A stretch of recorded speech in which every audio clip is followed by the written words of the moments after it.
पहली इनिंग में डक था और फिर 90 रन आए। क्या अभी भी नाबाद है, क्रीज पर है अभी।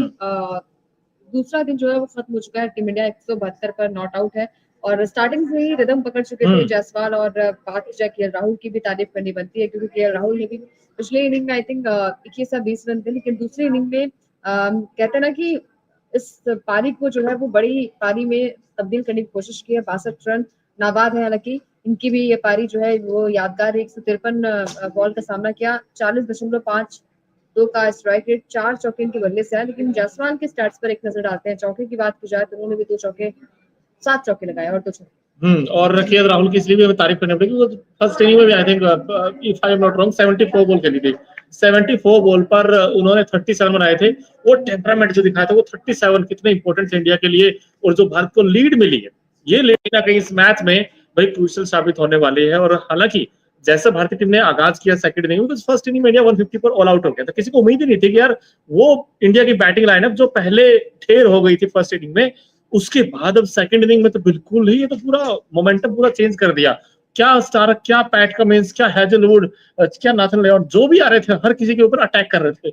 और जायसवाल की मैं एक चीज बड़ी अच्छी लगी मुझे आज, जितना मैंने मैच देखा आज का, उसमें ये था कि शॉर्ट ऑफ गेंद को बड़ा अच्छा खेल रहे थे अंकिता, गेंद की लाइन में आकर। और केएल राहुल की अगर बात करें तो केएल राहुल ने भी अच्छे पुल और कट मारे हैं, क्योंकि ऑस्ट्रेलिया कंडीशंस में आपको पुल और कट अगर अच्छा खेलना आता है, आई थिंक केएल राहुल वो नाम है।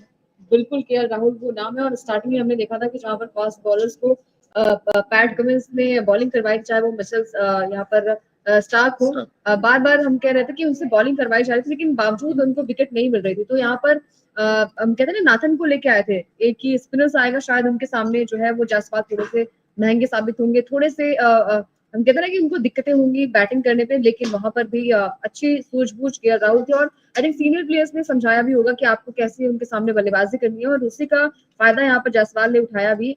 पेशेंस के साथ उन्होंने बल्लेबाजी की, जायसवाल या फिर केएल राहुल अभी भी क्रीज पर है, दोनों बल्लेबाज। 65 रन नाबाद अभी भी क्रीज पर है केएल राहुल। 153 बॉल का सामना किया, स्ट्राइक रेट 40.52 की रही है और 4 चौके के बल्ले से आया केएल राहुल। अब तलवार इन पर लटकी इसलिए है क्योंकि जैसे यहाँ पर अगर रोहित शर्मा आएंगे तो फिर कौन होगा, कहाँ पर ये बल्लेबाजी करेंगे, सवाल बड़ा होगा। लेकिन आज के मैच की बात करें तो यहाँ पर बल्लेबाजी काफी अच्छी हुई है। इसके अलावा बात करें अगर पहली इनिंग की, तो जसप्रीत बुमराह ने जिस लय में गेंदबाजी की, हर किसी ने देखा भी है कि उनकी गेंदबाजी में वो धार नजर आई है। 30 रन देकर इन्होंने 5 विकेट जो है वो चटकाए हैं, और दुनिया के वो दूसरे ऐसे कप्तान बन गए हैं जिन्होंने विदेशी सरजमी पर ये कारनामा किया। इससे पहले कपिल देव ने ये कारनामा किया था, लेकिन अब उस लिस्ट में जसप्रीत बुमराह का नाम शामिल हो गया है। 30 रन देकर 5 विकेट इन्होंने चटकाए, अपने आप में एक पैकेट है, पूरा धमाका है बुमराह। इसके अलावा बात करें अगर ऋषभ पंत की, तो पहली इनिंग में 37 रन बनाकर आउट हो गए थे। 78 बॉल का सामना किया था, 47.44 का स्ट्राइक रेट, 3 चौके और 1 छक्के इनके बल्ले से देखने को मिले थे। तो ऋषभ पंत अभी भी उम्मीदें हैं कि सेकंड इनिंग में कुछ कमाल धमाल करके दिखाएंगे और टीम इंडिया कितनी लीड देती है। हालांकि बात की जाए अगर अभी करंट की, तो 218 रन जो है टीम इंडिया ने लीड दे दी है, और 172 पर अभी भी कोई भी बल्लेबाज आउट नहीं हुआ है, जायसवाल हो या फिर केएल राहुल हो। तो अब अच्छा लग रहा है कि टीम इंडिया ने कमबैक किया, और यही बल्लेबाजी चाहिए थी। कमबैक नहीं, इनफैक्ट इंडिया मैच जीत चुका है ऑलमोस्ट 80-90% आप कह सकते हैं, बिकॉज आपके 218 हो चुके हैं और 10 विकेट आपके पास है, यानी कि तकरीबन अगर यहाँ से अगर 150 बनाता है इंडिया, तो आप सोच के चलिए 150 plus 218 400, which is never easy in fourth inning. So that's why I am saying कि यार इंडिया इस वक्त ड्राइविंग सीट पर है। इंडिया के पास अच्छी बात क्या है, momentum, which is very very important. और खासकर जायसवाल ने जो बैटिंग की है, एक दिलेरी दिखाई उन्होंने, फियरलेस क्रिकेट वो खेलते हैं। बिल्कुल फियरलेस भी था दोनों, और ये भी था कि अगर हम कल बल्लेबाजी करेंगे तो इजी होगा बाकी बैट्समैन के लिए। और अंकिता, जो आप कल इनफैक्ट आप बात भी कर रहे थे, बड़ी अच्छी बात की थी आपने कि मोनू जो उनकी बॉलिंग है ना, उसमें है वो दमखम, बट इन्होंने बॉलर्स को चढ़ने नहीं दिया। क्योंकि जब ऑस्ट्रेलिया जैसी पिचेस पर, खासकर फर्स्ट टेस्ट में, भाई इंडिया की मैं इसलिए भी तारीफ कर रहा हूँ क्योंकि इस टीम में ना रोहित है, ना शुभमन गिल है, ना शमी है।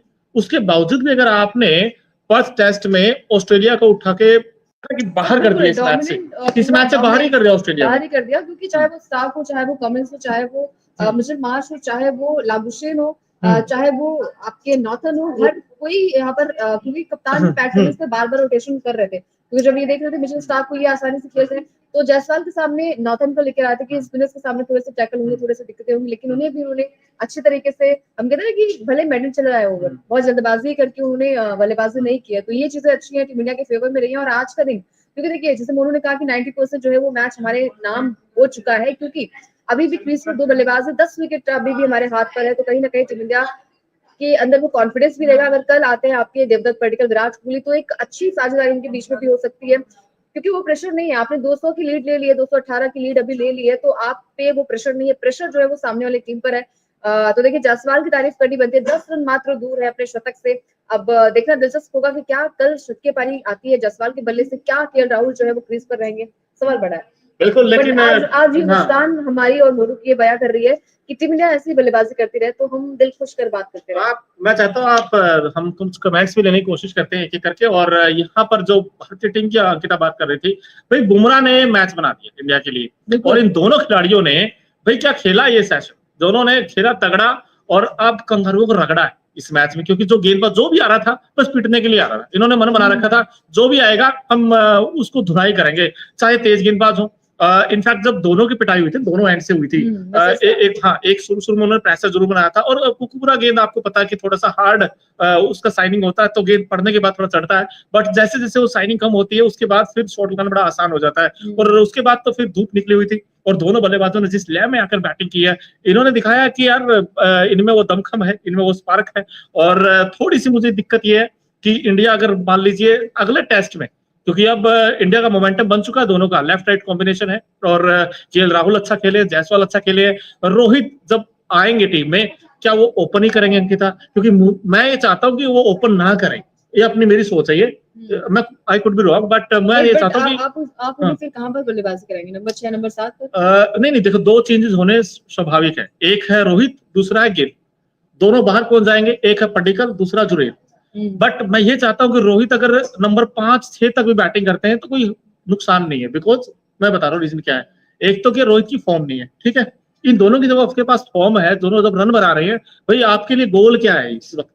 गोल ये कि आपको WTC फाइनल खेलना, और उसके लिए आपको बॉर्डर गावस्कर ट्रॉफी के 4 मैच जीतने, ठीक है।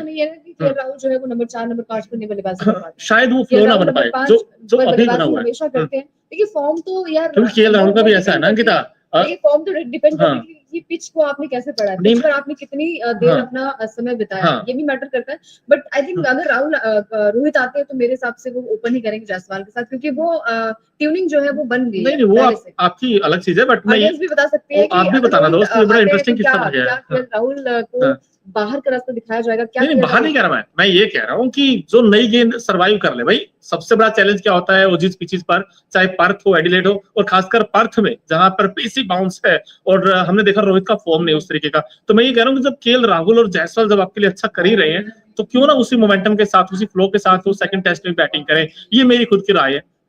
लेकिन आप भी बताइए दोस्तों, क्या आपको लगता है कि यार इन दोनों को ही अगले टेस्ट में इनफैक्ट बैटिंग करनी चाहिए? हाँ, ये भी सच्चाई है कि Rohit in fact one of the most finest player है, विदाउट एनी डाउट, कैप्टन भी है टीम के, बट एक बार वो रिस्क ले लेना चाहिए, क्योंकि रिस्क लोगे तभी तो रिवॉर्ड मिलेगा, विदाउट रिस्क कैसे होगा। लेकिन यहाँ पर भाई जो बुमराह ने मैच बनाया था, यहाँ पर क्या थंपिंग, इन्होंने एक कहते ना खूंटा गाड़ दिया दोनों बल्लेबाजों ने। मैं तो ये कहना चाहता हूँ केएल राहुल ने और यशस्वी जायसवाल। अब आप कुछ भी कर ले, ऑस्ट्रेलिया का कुछ नहीं होने वाला है अंकिता, ऑस्ट्रेलिया हार रहा है मैच बिल्कुल। और अभी 90% जो है संभावना वो टीम इंडिया की जीत की लग रही है, क्योंकि मोमेंटम बन चुका है। अभी भी 10 विकेट जो है वो आपके हाथ में, अभी भी आपके पास बड़े बड़े धुरंधर बल्लेबाज है। अभी क्योंकि क्रीज पर जायसवाल और केएल राहुल है, तो कोई ना कोई ऐसा बल्लेबाज होगा जो तेज बल्लेबाजी जरूर करेगा, और वो जायसवाल से उम्मीद है कि जायसवाल जो है जैसे उनका शतक पूरा होता है, शायद वो तेज बल्लेबाजी थोड़ी सी कर जाएंगे। केएल राहुल की बात करें, अभी भी क्रीज पर ये दोनों बल्लेबाज, और आज कहीं ना कहीं प्रूफ किया है केएल राहुल ने। लगातार ट्रोल हो रहे थे, लगातार उन्हें क्रिटिसाइज भी किया जा रहा था कि आप सीनियर खिलाड़ी हैं, आप कई दफा मैच खेल चुके हैं। खासकर अगर ऑस्ट्रेलियाई पिच की बात की जाए तो वहां पर उनका एक शतक भी आ चुका है, मोनू झेल। तो कहीं ना कहीं प्रेशर आप पे ज्यादा होता है सीनियर प्लेयर के तौर पर कि आपने मैचेस खेल